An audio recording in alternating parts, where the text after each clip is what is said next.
আর যারা মনে করেছেন যে আমরা ভঙ্গে গেছি, আসলে 5 দিন বুঝতে পারিনি তো যে ওই মোদী সাহেবের কাছ থেকে আপনি ষড়যন্ত্র করছেন। বুঝতে পারিনি, যুদ্ধবিরতি দিয়েছিলাম, আবার যুদ্ধ নামলো।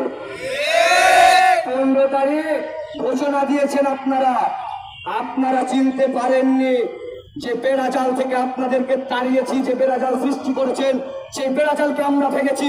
আপনাদের পৃষ্ঠাটা আমরা ভেঙে ছাড়বো, আপনাদের আবারও আমরা পতন করে ছাড়বো। আমাদের কষ্ট বৃথা যেতে দেব না। আমি সকল ছাত্রদের বলবো, আন্দোলন শেষ হয়নি। স্বাধীনতার চাইতে স্বাধীনতা সার্বভৌমত্ব টিকিয়ে রাখা কঠিন কাজ আমাদের ঘাড়ে এসে করেছে।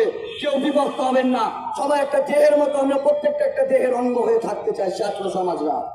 সবাইকে অত্যন্ত ধন্যবাদ। আমি এখানে আবু সাইদ ভাই সহ, মুগ্ধ ভাই সহ সকলকেই স্মরণ করছি, তুইয়ের আত্মার মাগফিরাত কামনা করছি।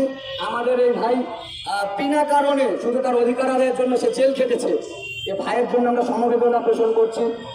ভাইকে আমরা জাতীয় বীর হিসাবে, আমাদের প্রত্যেকটা আসামিকে জাতীয় বীর হিসাবে আমরা ঘোষণা করছি, যারা তারা আমাদের জাতীয় বীর। সকলকে ধন্যবাদ, সকলে ভালো থাকবেন।